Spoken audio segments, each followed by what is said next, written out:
It all began to unravel on April 12, 2014. Megan's estranged husband, Darren West, was cleaning out the garage of their old home. Among the clutter, he stumbled upon a small white box. Curious, he opened it, and what he found inside was beyond comprehension: the tiny, decomposing body of an infant. Panicked, he called the police. What they would soon uncover would leave even the most seasoned officers shaken. Pleasant Grove Police.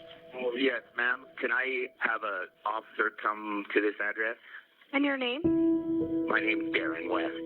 I just found something in my garage. I think it's a miscarriage.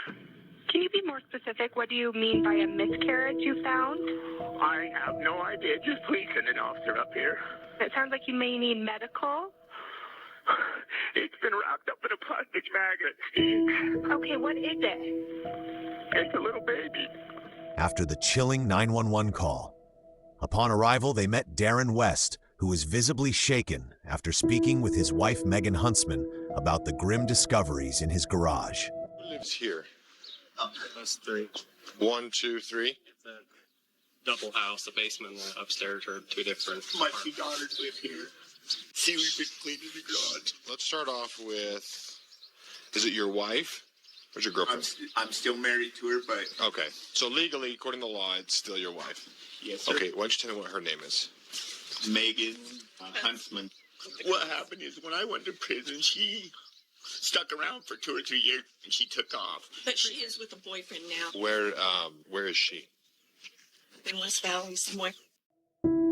Over the next few hours, authorities began examining the infant body and quickly launched a full-scale investigation. Are you able to help us understand what's going on here? It was a miscarriage. It was like 9 years ago when we first left. And how far into your pregnancy were you? Like 7 months. It was born, still born. How soon can you come down here? Our detectives need to ask you some follow-up questions so that we can, rule out any kind of foul play. Okay, there was no foul play. Okay, listen to me. I need you to stay at your residence. We're going to have a West Valley City officer come pick you up. Meanwhile, Megan was brought in for questioning by Detective Backstrom. His first goal was to understand why she had hidden the baby, instead of reporting to authorities. However, in a few moments, the story took a turn more twisted than ever. Well, you know why we're here, what we're here to talk about. Just start at the beginning and tell me what happened. Well, we were doing drugs a lot. That's what he was in prison for. I got pregnant right before he left, and I really didn't know because I thought it was just stress and stuff. And you went to prison in 2006? Yeah, How far along were you when he for a went? couple months. Where did you have the baby? In the house, in the bathroom. In the house that you and Darren lived in? Describe to me what happened. Well, I was having a lot of pain that day. I didn't go to work. My kids were at school. I went in the bathroom and just sat there and then just pushed really hard. And I was blue and wasn't crying. And I was by myself and I didn't know what to do. And I couldn't get it to cry or anything. Then what happened? I got scared and I wrapped it up. Me not being smart and calling you guys, I was in shock. It was stupid of me to do it. What do you mean when you say you wrapped it up? You remember? It was towels or garlic butter or something. I put it in a box. What would you have done differently? Looking back.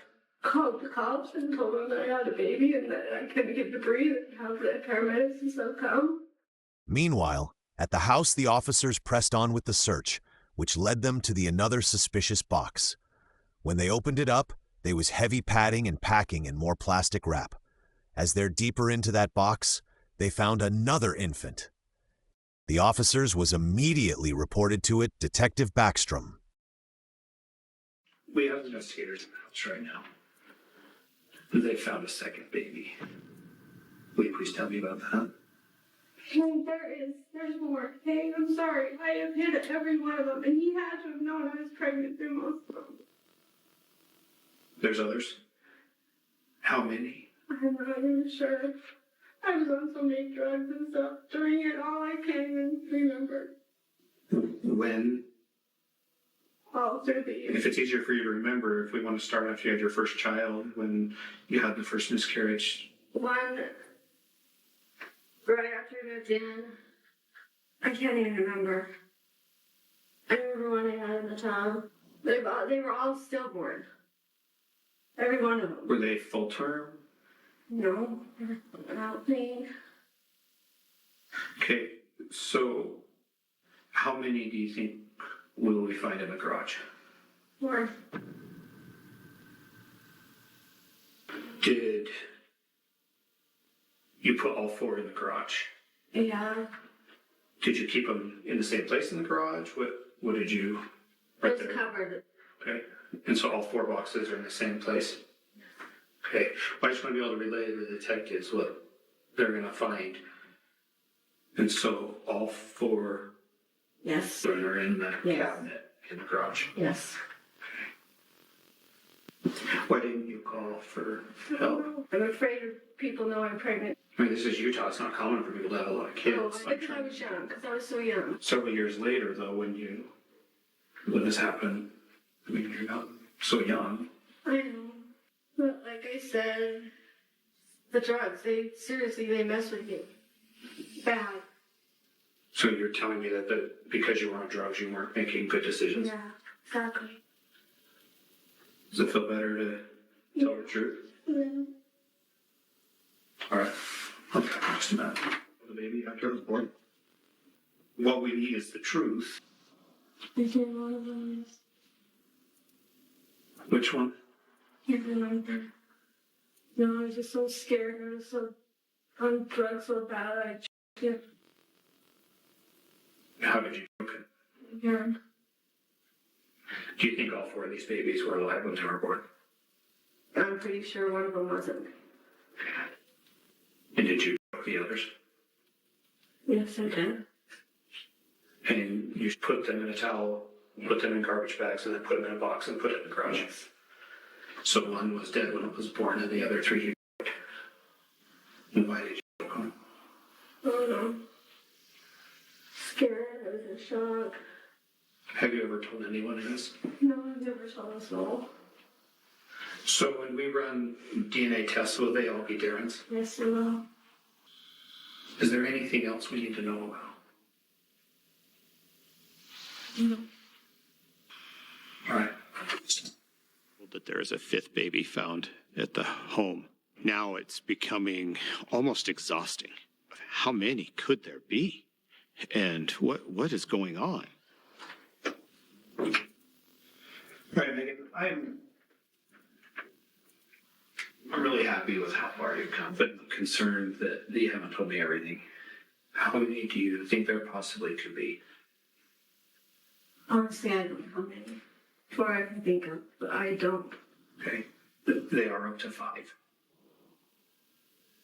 And so now that there's 5, are you still only certain that one of them was dead when it was born? And so the other 4 were alive? There could be more. Like I said, I can't remember a damn thing. How many do you think there would be? I'd say 8 or 9. When they're done searching the garage, they are going to search the rest of the house. Will they find any more? No. Okay. So there could be 8 or 9. Yeah, there could be. But I know there's no more than that. And I know there's none in the house. I mean, you'd smell them if they were in the house. Right. Did the smell from the garage ever come in the house? No. It would just be out in the garage. People said it was some smell, like in the heat of the summer. We had cats and stuff, and and I think it was always just blamed on that. They would just leave it open? Mm-hmm. Authorities learned that Megan gave birth at home, strangled or suffocated her newborns, and then concealed their tiny bodies in boxes, storing them in the garage like forgotten items. In February 2015, Megan Huntsman pleaded guilty to 6 counts of first-degree murder. The judge handed down a sentence that reflected the magnitude of her crimes: 6 life terms, 3 to be served consecutively and 3 concurrently. Her first chance for parole won't come until the year 2064, when she will be 89 years old.